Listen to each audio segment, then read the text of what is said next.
Ay, magandang umaga po sa inyong lahat ulit. No, gusto ko naman pong tingnan kung ano ang makikita natin for situation 2, no? Okay, tingnan natin ang situation 2. Pili po tayo ulit ng 10. 1. Ay, teka, ganuntuhin natin para mas maganda. Wait lang po. Balasahin ko lang po maigi.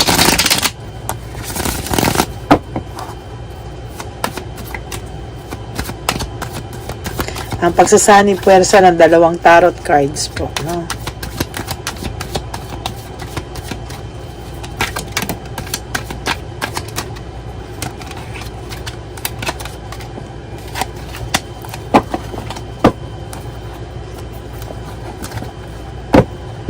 Yan. Kamusta po? Napanood nyo po ba yung situation 1, no? Na inilabas ko kanina? Yan. Maya-maya lang din po, ilalabas ko na tong situation 2.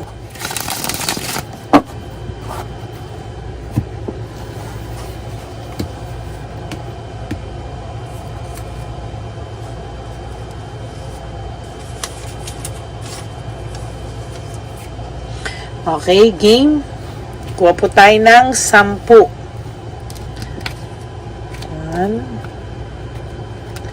2,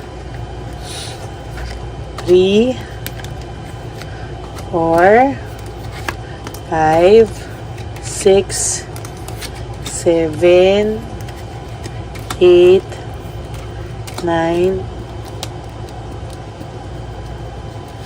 10. And then another 7 dito po sa isa nating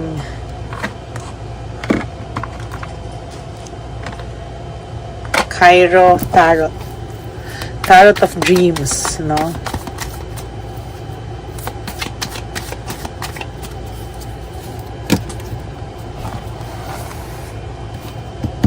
Seven ulit.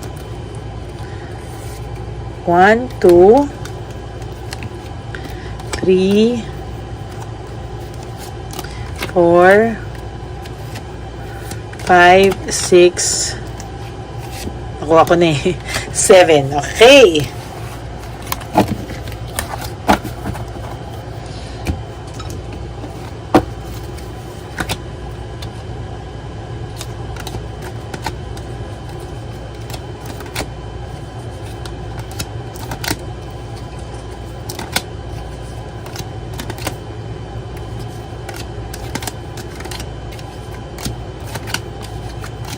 Yan.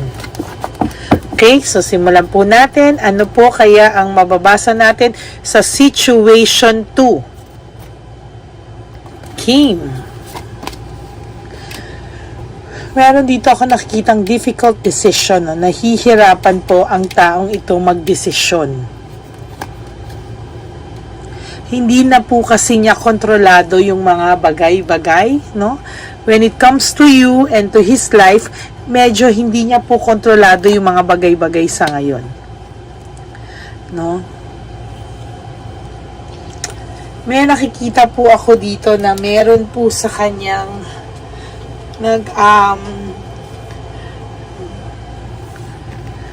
meron pa ako nakikita dito, no, na parang feeling niya po comfortable na yung buhay mo nang wala siya. You are okay. Ang taong pong ito, nung nawala ka, nawalan din siya ng direksyon. Yung buhay niya po, to be honest with you, ay naging unpredictable. Hindi na po niya alam kung ano yung patutunguhan ng buhay niya, no, sa ngayon. Kung baga status ko lang po siya, he is just go with the flow po ang buhay niya, no? Going with the flow lang, parang siya ano lang, no? Kung saan lang siya dalin ngayon ng buhay niya, dun lang siya. Parang ang nangyayari dito, wala po siyang kaplano-plano sa buhay niya ngayon. No? Ba yan? Napaka ano naman itong taong to. Go with the flow lang siya, no? Wala po siyang kaplano-plano sa buhay niya. Actually, to be honest with you, wala po siyang kaplano-plano. Hindi niya po alam. Basta kung sige, yung kasama niya ngayon, alam naman niya niloloko siya, ginagago siya, parang sige na lang, no? Yun lang, masakit dun. No? Hinahayaan na lang niya. Wala siyang plano eh. Give up siya. Wala siyang kaplano-plano, wala siyang gana sa buhay niya. Kumbaga, kung saan na lang siya dalhin ng agos ng buhay niya, ng bagong buhay niya, doon na lang siya.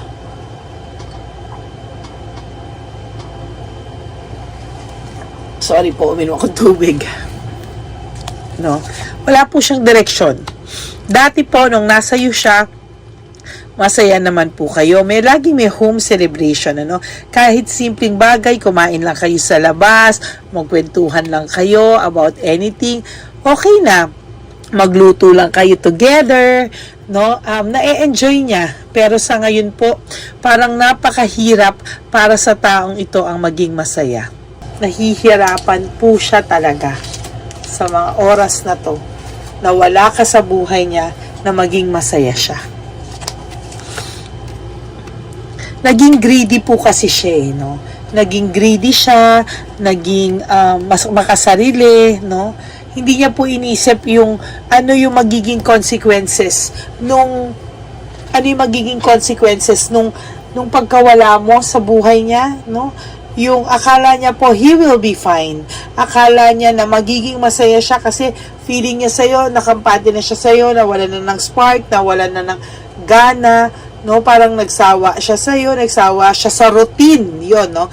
Mostly doon. Nagsawa siya sa routine nyo, parang pagdating sa sex life, parang naboringan na rin siya, naghanap siya ng ibang, alam mo yon, adventure, pero ngayon, no, napakahirap na para sa kanya yung maging masaya. Na-realize itong taong to na nung nasa iyo siya, dun pala yung totoong saya, na happiness is not about adventure. Happiness is not about money. And happiness is not about being free and exploring, no? Na-realize niya na nandun na pala siya sa dati niyang saya, pinakawalan niya pa. So ngayon, napakahirap na para sa kanya ang maging masaya because ikaw na yung naging kasiyahan niya noon, pero winaste niya yung time niya. Nako. No? Na-waste niya po yung time niya.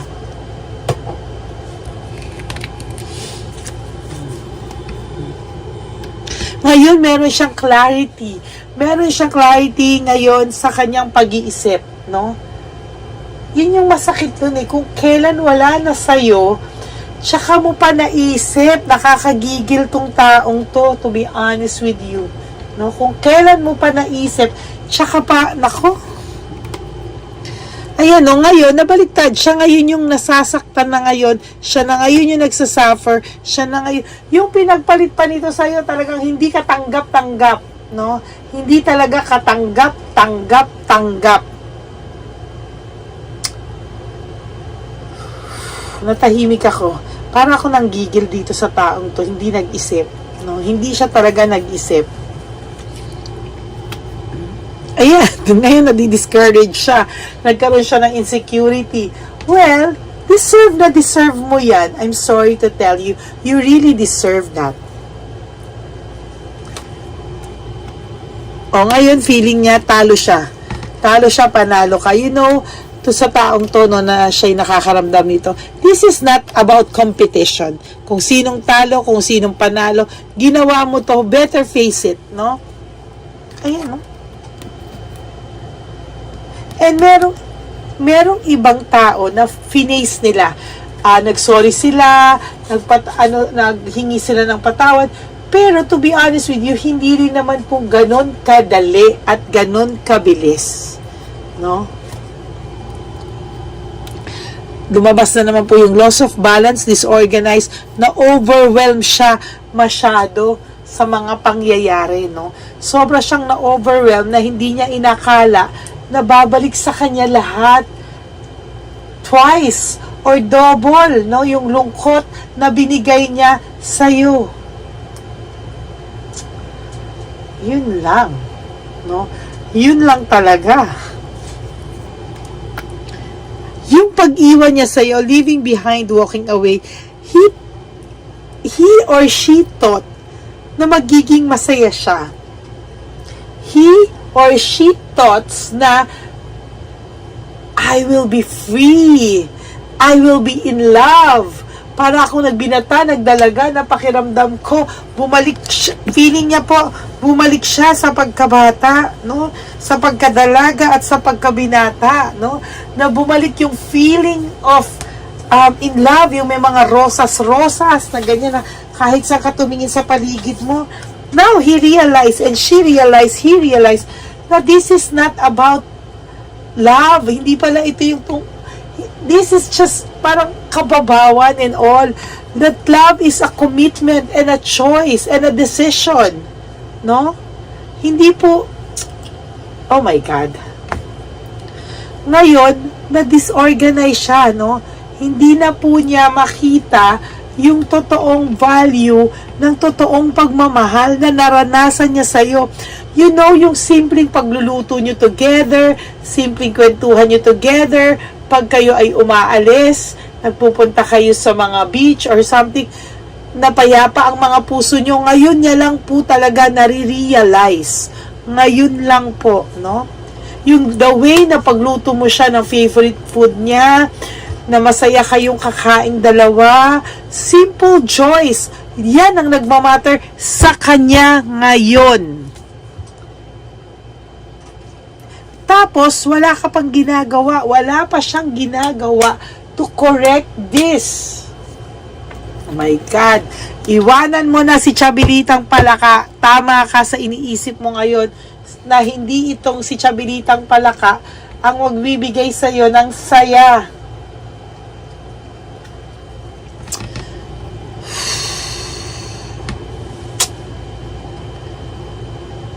You know, meron siyang fear of change.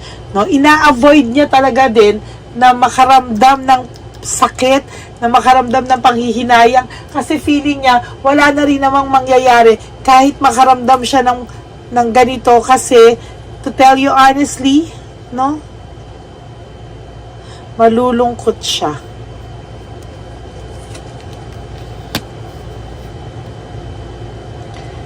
May confusion siyang nararamdaman, no? He is really confused right now.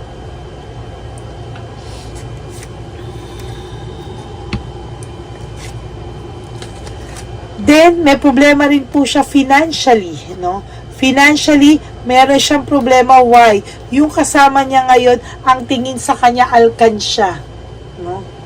Alkansya na pwedeng withdrawan anytime, pwede siyang basagin anytime, na hindi mo ginawa sa kanya. Oh my God. Naku, ayaw ko na magsalita. Ayaw ko na mag-tell. O ngayon, lack of resources siya. No, very unstable siya.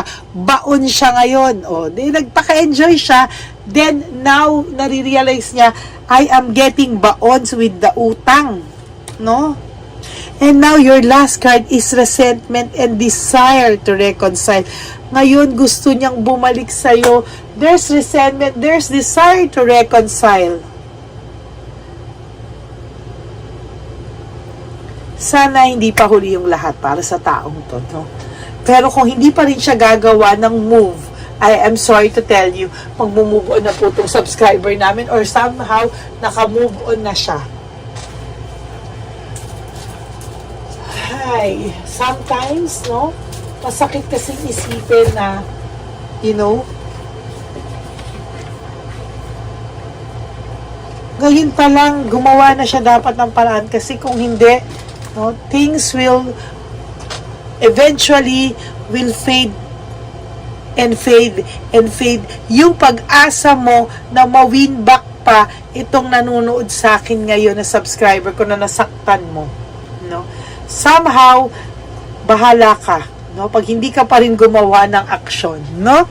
So, that's for reading for situation 2. Medyo na-HB ako, but napakahirap para sa kanya talaga na maging masaya sa ngayon because of this kind of situation. No? Yun po. So, maraming salamat po, and I'll be back with situation 3. No? So, maraming salamat po. Thank you so much from the bottom of my heart. Maraming salamat po sa lahat ng Lady Elena family. No? Maraming pong salamat for always watching. And for those of you who wants to have a private reading with me, you can message me at Lady Lee Elena. That's LADYLY Elena, no? Sasagutin ko po kayo kaagad. Sasagutin ko po kayo. Hindi man po agad-agad, pero I'll make sure to answer you po lahat, no? And isa pa po, para po dun sa mga nalulungkot, maghugas lang po kayo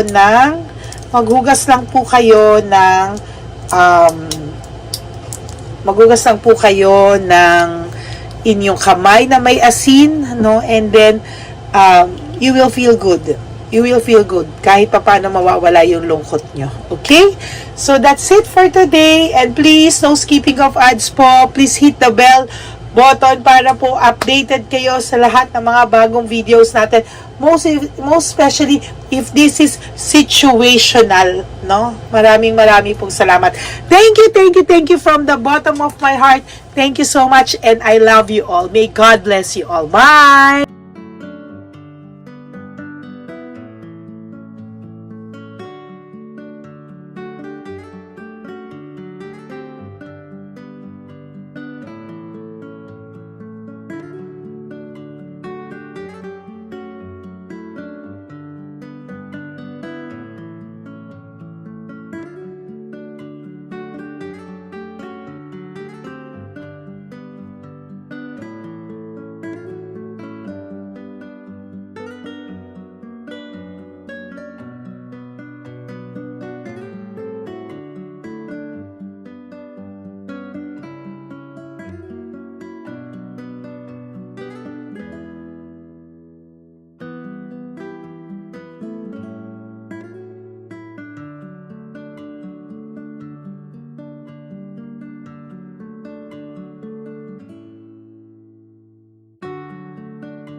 Bigay ni Papa Jesus. Ano sa'yo? Ito pa no. Oy, Pera. wala na, that's it? Ito po pera. Ito pa pera, oh. Bigay ni Papa Jesus. Kain mo yan, ha? Wala ka ng pera dyan, ha? Okay lang kami. Para sa iyo yan, para sa iyo. Yan ang isip niyo. Pagkain mo yan, ha? Saan ka pa? Bye-bye. Yung pagkain mo kunin. Bakit? Lagay mo lang po dito. Pwede po. Aga po, may bibigay lang po kami sa'yo. Bigay po ni Papa Jesus. Yan, para po sa'yo yan. Ingat po.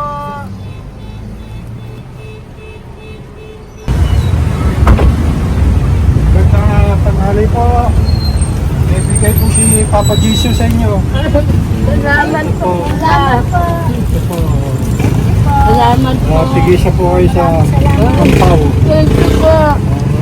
God bless po, nanay. Ingat po kayo lahat. Apo, apo, apo. Pangalaman po. God bless.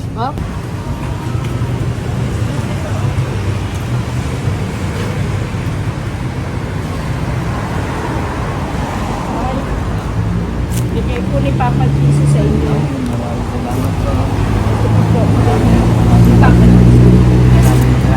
God bless po. Kuya, pangkain mo po yan, ha? Kain ka ba nandyan? Hindi po. Dito po, nanatimbahan po. Ah! Sa Music Ministry. Doon ka nakapwesto. Opo. Sige po, bye po. Dapat po, ingat.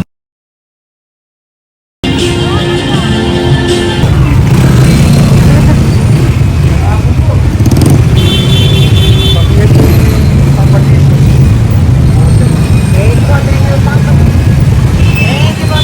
Thank you po, bye po. Meron pa eh. Bigay po ni Papa Jesus. Salamat po. Yun.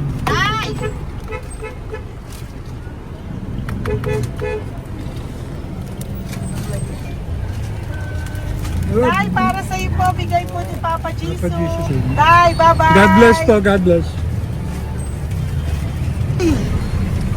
Para sa iyo po, bigay po ni Papa Jesus. Ayan po, bigay po yan sa ni Papa Jesus. Thank you po. Amen.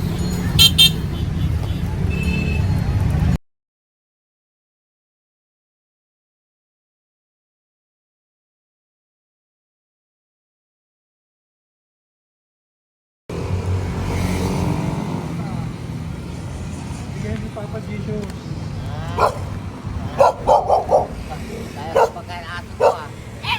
Madami mong aso, kuya. Alaga mo lahat yan? O, nagkait. Hindi, sa isya na sa iba. Kalagala. Ay, talaga? Salamat po. Kalagala ko. Paano pagkain yan, kuya? Saan mo kinukuha? Sa tambay ko. Lahat. Ang dami. Ang dami niya pong aso. Po. Oy, ang daming aso ni kuya. Sais. May nagbibigay sa inyo pagkain. Nagagalakal ako. Okay po. Tapos, Hayaan mo kuya, pag nadaan ako, bibigyan kita ng dog food dito, ha? oo. Dito ka lang ba lagi? Dito ako lang tutulog. Okay po, sige. Okay po. Marami din akong aso sa bahay, eh. Salamat po. Okay po. Isa. Kuya, pangkain mo yan, kuya.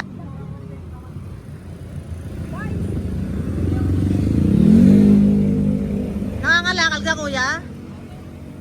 Sige po, thank you po. Maraming salamat, ma'am. May pagkain ka, nanay. Sa hirap ng buhay ngayon. Ba't nandito ka, nay? Tagasan ka ba? Yung arthritis ang sakit ko eh. Tagasan ka ba, nay? Sa plado eh. Sa Pladway. Oo. Okay po.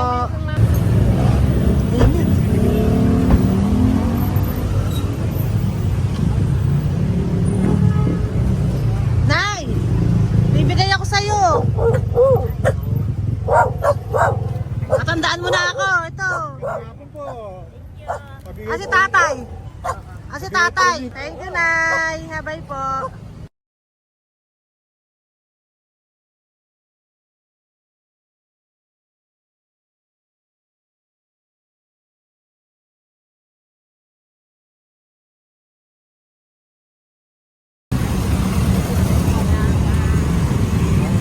God bless, Nay. Thank you po. Pabigay po. Ay, bigay po ni Papa Jesus. Salamat po. Bigay po ni Papa Salamat po, Jesus. ate. Ito po, oh. Salamat po.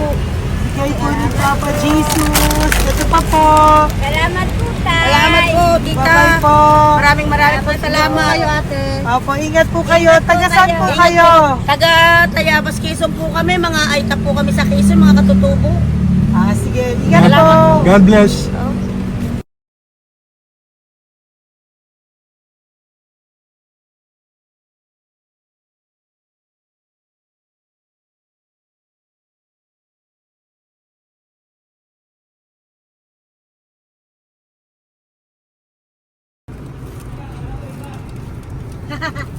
Tay! Kasi yung tinatawag niya eh. Bigay po ni Papa Jesus. Thank you po.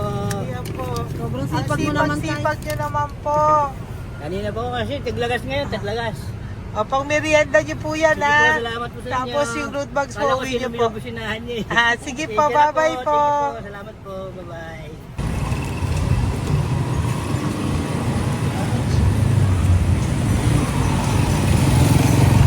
Brother! Basta, mabigay ni Papa Jesus sa'yo. Ang kaya mo yan, ba't hindi ka makatayo? Na ano ka? Ah, okay. Sige, bye-bye. Hello po. Tama. Para sa inyo po, bigay ni Papa Jesus. Thank you very much. Sige po, bye-bye po. God bless you. Tay! Magandang hapon po. Bigay po ni Papa Jesus. Ito pa po, Tay. Para sa inyo po. Bye-bye po.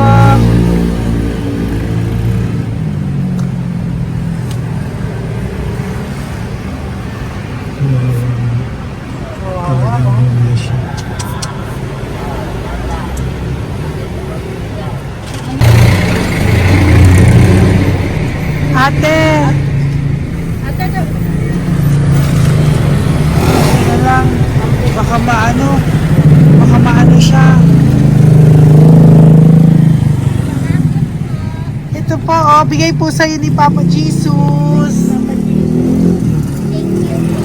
Ito pa po, oh, pera po. God bless pa. Okay, taga saan ka po? Sige, ingat ka po, ah. Hello po, magandang hapon po. Ano po? Bigay po sa'yo ni Papa Jesus. Thank you, madam. Tsaka ito pa po, para po sa'yo. Salamat. Thank you po, ingat po. Thank you, ma'am. Sige po. Salamat. Akala ko, ma'am, bibili. Ay, hindi po, para sa'yo po yan. Bye-bye Thank you, po. ma'am.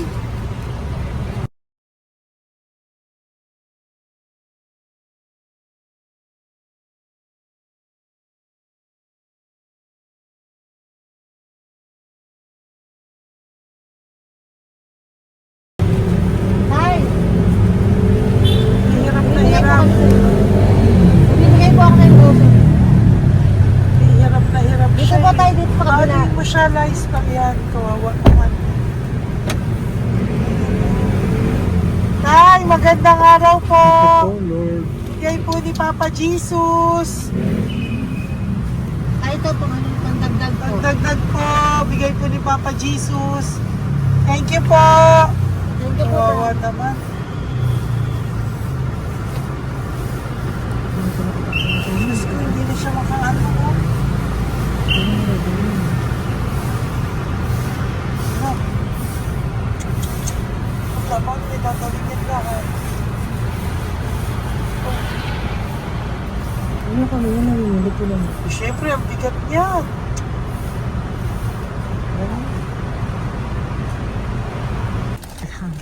Kaya, bigay sa'yo ni Papa Jesus. Thank you po, ma'am. Ay, yung palinis po, ma'am. Hindi na po, okay na Thank you po. po. Ito po. Thank you ma'am. po. Thank you, sir.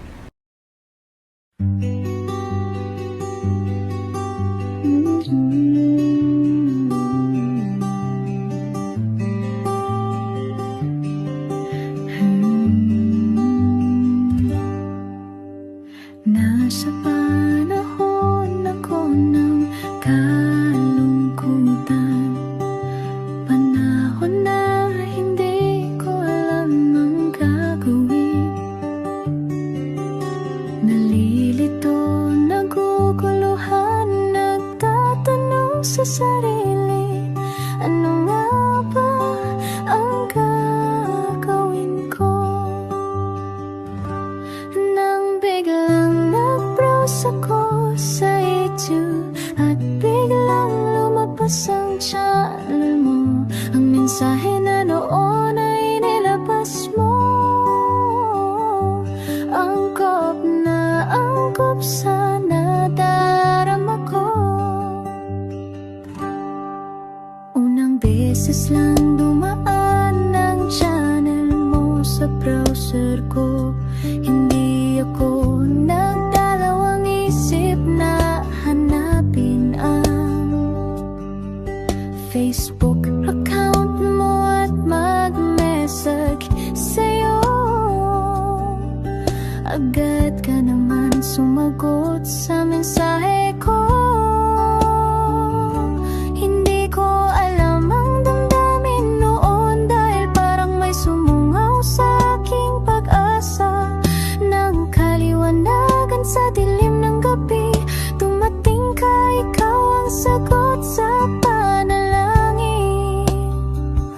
Salamat dumating ka at nakilala kita, Madam Elena.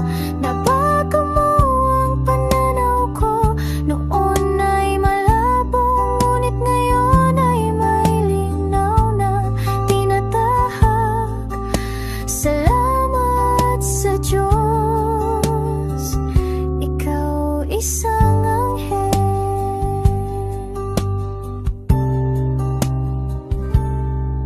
na inihulog sa lupa upang kami ay tulungan na magkaroon ng linaw sa buhay. Pinadaan sa'yo ang mensahe na nais iparating ng ating lumikha. Salamat sa buhay.